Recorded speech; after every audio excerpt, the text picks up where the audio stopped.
Olá, pessoal! Para conciliar, é preciso que as partes envolvidas, estejam dispostas a fazer um acordo, correto? O que nem sempre acontece. Mas a Justiça do Trabalho não desiste.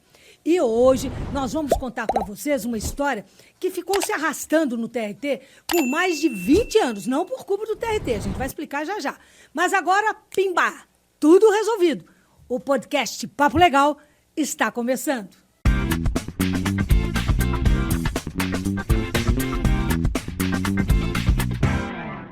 Foram exatamente 25 anos de muito trabalho, muita conversa, muita negociação, muitos acordos, enfim. Até que agora, em 2025, a conciliação aconteceu. Estamos falando num processo da Petrobras, Sindipetro e o Ministério Público do Trabalho. Assim, mas quem vai explicar melhor tudo isso, essa história, é a juíza do trabalho, Adma Cristina Murta Campos. Seja bem-vinda. A senhora está bem aqui? Não conhecia que ia ser com, né? Não, estou muito bem acolhida. Obrigada aí, pela oportunidade. Importante, né, doutora Adma, a gente bater esse papinho aí para a gente falar sobre esse acordo histórico. Então, vamos lá, envolvendo Ministério Público, Petrobras e Sindipetro. Dá para a senhora, eu sei que nós temos 15 minutos, 20 minutos, mas dá para a gente resumir e contar que acordo foi esse, que processo era esse? Sim, Adriana, antes de entrar no acordo propriamente, é importante fazer uma contextualização do processo, né? Sim. É uma ação que tramitou por muitos anos, porque ela envolvia responsabilidades e cláusulas muito importantes para o ambiente de trabalho desses trabalhadores da REGAP, lá da refinaria Gabriel Passos. Foram vários acidentes de trabalho envolvendo adoecimento mental e adoecimento físico, e a partir disso teve uma fiscalização ostensiva por parte dos fiscais do trabalho.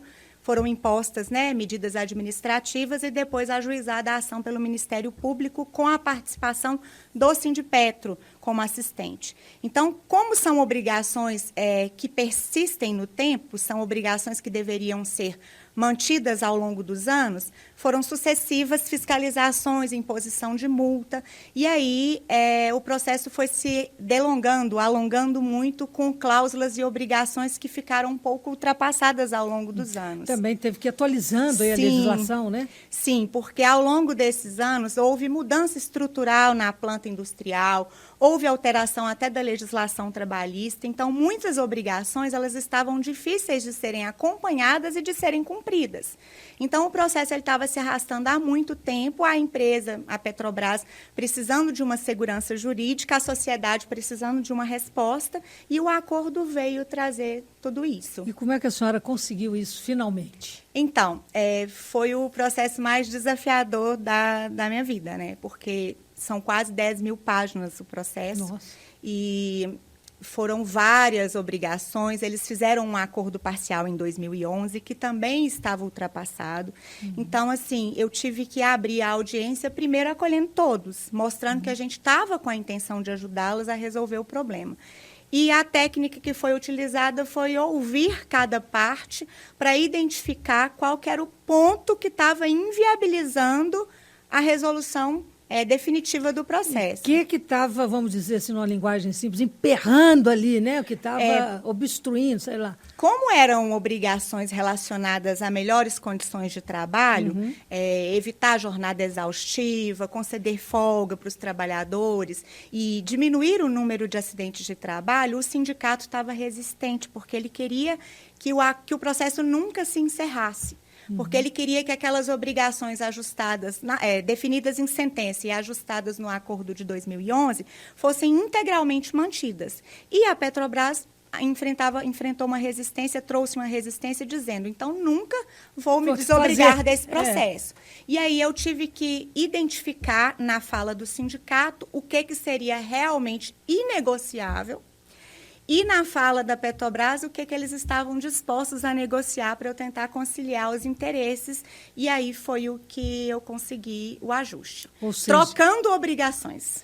É importante ter uma técnica, uma conversação, um conhecimento muito grande desse processo, que é vultuoso, né? Sim. A senhora tem ideia assim, de quantas pessoas, quanto que envolve?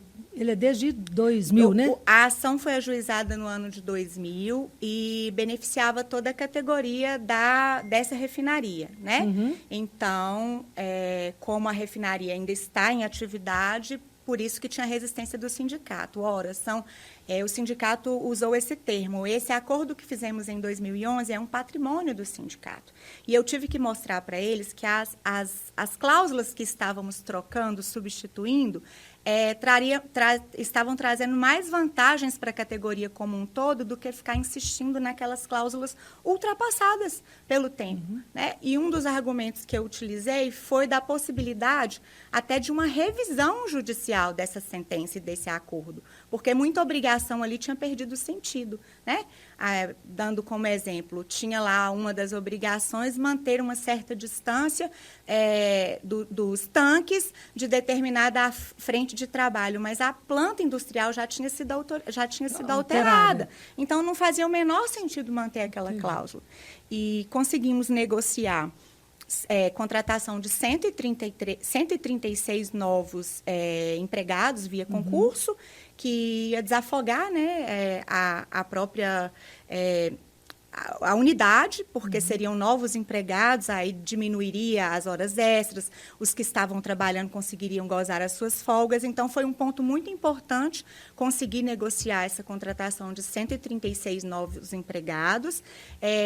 E aí eu usei como argumento o fortalecimento da própria entidade sindical. Ora, são 136 novos sindicalizados, vai fortalecer a base, vai fortalecer o sindicato como instituição e vai gerar emprego, renda. E a cláusula mais difícil e que o sindicato, na verdade, exigiu que fosse mantido foi a questão do monitoramento da contaminação por benzeno. Então, isso ficou no acordo e toda isso aconteceu muito? Aconteceu, né? Isso já tinha sido negociado no acordo de 2011, só que eles queriam suprimir, eles queriam pagar as multas, converter, né, em indenizações e encerrar o processo como um todo. Mas, em relação a isso, como envolvia diretamente contaminação por agente químico, eu deixei claro que não haveria homologação do acordo se não houvesse a manutenção dessa cláusula. E foi aí que eu consegui convencer a Petrobras em manter e o sindicato se viu satisfeito. Foram várias discussões, né, doutora? Teve condições de trabalho, a jornada, exposição aos riscos químicos, ajustes, né, de obrigações da empresa, as mudanças introduzidas pela reforma trabalhista. Quantas páginas tinha esse processo para a senhora estudar?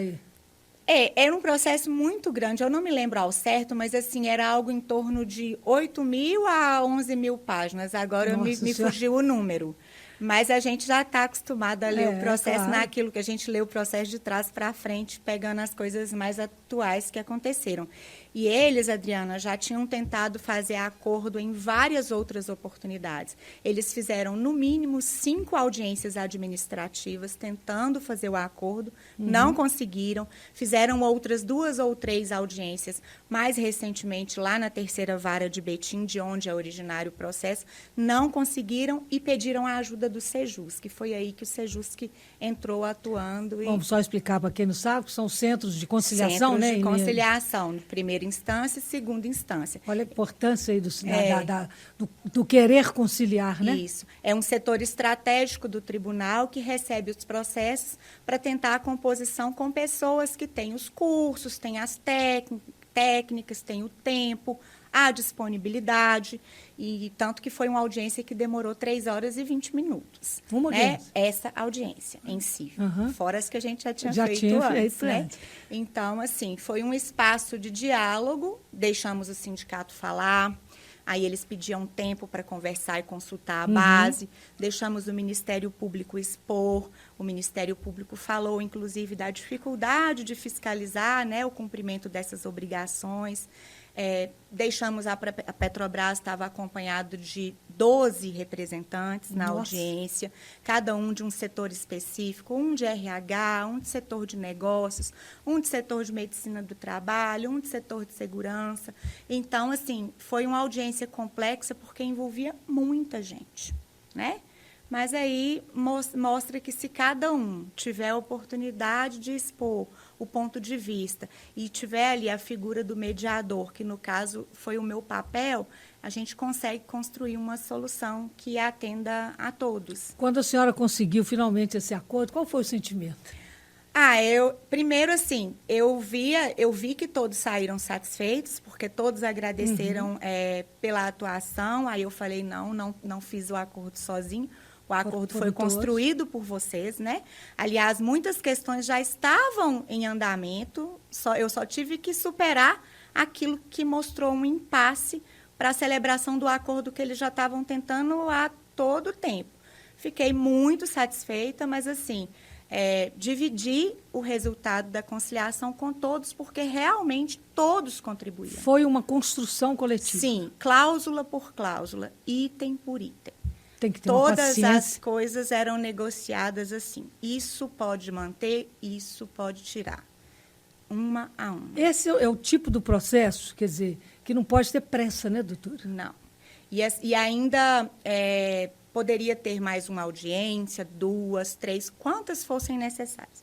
Só que como eles já tinham conversado previamente, a gente já tinha conseguido alinhar todos os aspectos, superar todos os entraves que surgiram, a gente conseguiu fazer a conciliação naquele momento. Então, ou seja, um processo que ficou 25 anos, com a conciliação na Justiça do Trabalho foi resolvido, né? Sim. E lembrando, Adriana, que ficou claro e o que legitimou aí o aceite pelo sindicato foi a fala no sentido de que esse processo será arquivado, mas existem obrigações que vocês estão assumindo em substituição às anteriores. Então, se houver algum descumprimento do que está sendo combinado aqui, o processo pode ser reaberto. Claro. Né? E, principalmente, enaltecendo aí a função do sindicato de fiscalizar, o do Ministério Público também de defender os interesses aí de toda a categoria e da Petrobras de cumprir a função social que ela tem, né? Então, assim, todos estavam querendo resolver o processo. Eles não estavam conseguindo porque tinha uma barreira entre eles, que era sair daquele impasse que eles já tinham chegado e não conseguiam superar. E que a senhora conseguiu aí com a habilidade, com a técnica, com a experiência, né, com a Isso. capacidade, evidentemente. Isso. Doutora, ainda tem muitos processos, qualquer pessoa pode fazer a conciliação em qualquer parte, né, em qualquer ponto do processo, né, em qualquer tempo do processo. Sim, os processos eles podem ser enviados pelos juízes das varas para o Sejusc 1, para a Central de Conciliação de Primeiro Grau, ou pelos gabinetes para o Sejusc de Segundo Grau. Mas as próprias partes, elas podem mandar um e-mail para os Sejuscs pedindo que o processo seja pautado e a gente recebe todos e tenta acordo em todos. Muitas vezes a gente consegue, outras vezes não, mas pelo menos a gente planta, né, a semente, abre o diálogo, deixa que eles conversem um tempo. Então, é isso. E esse é um exemplo clássico, né, um processo tão grande, tão vultuoso, com tantas cláusulas que a gente não pode, nem temos tempo, né? São o processo está todo disponível, né, Ele no nosso não portal, é segredo, né? de justiça. E uma das coisas importantes também, que eu não me referi, é que todas as multas que foram fixadas ao longo do processo pelo descumprimento das obrigações, que muitas vezes eram descumpridas, não porque a Petrobras não queria descumprir, é porque estava inviável cumprir, né? Elas, no final das contas, foi negociado um valor muito considerável, muito elevado, e que esse valor será revertido para a comunidade local, para os arredores da refinaria. Então, Betim, Sarzedo, Contagem, Belo Horizonte, Ibirité, e será feito o controle desse valor tanto pela Petrobras quanto pelo Ministério Público e pelo próprio sindicato, para investir em saúde, educação, cultura, ou seja, para amparar a comunidade local. Tá? Interessante. Então, isso. é um dos pontos importantes do acordo. Muito bom. Bom, o acordo é gigante, está disponível no portal do TRT, né? A gente queria só que a senhora viesse aqui para contar um pouquinho, porque foi um acordo realmente histórico e muito importante, e mostrar, né, que a Justiça do Trabalho está aberta para todo mundo tentar solucionar o quanto antes com a conciliação, né? Isso, aquilo que você disse no início, a gente não desiste. Eu falo que quando o processo passa pelo Sejusc e a gente não concilia naquele momento, tempos depois a gente tem notícia que eles entraram com a petição de acordo ou fizeram um acordo lá na vara. Então, a gente tem, por missão, colocar as pessoas para conversarem e aproximar os interesses. Em determinado momento, quando eles estiverem prontos e maduros, o acordo sai. Que bom. Obrigada, parabéns pela sua intervenção, por esse trabalho da conciliação que é tão importante no nosso tribunal. Infelizmente, o tempo chega, tá vendo? Vai rapidinho, tá? Foi bom. Muito obrigada, viu, doutor Ádio? Essa edição do podcast fica por aqui. É o Papo Legal. E lembre-se, conciliar sempre. Conciliar é a nossa missão. A Justiça do Trabalho pode ser acionada, de novo, vou repetir, a qualquer tempo, a qualquer hora do seu processo. Tem um ícone no portal, um ícone à direita do nosso portal, Quero Conciliar, e lá tem todas as informações para você não se arrastar com o processo aí, caso aconteça, tá bom? Até a próxima, pessoal. Tchau, tchau. Obrigada.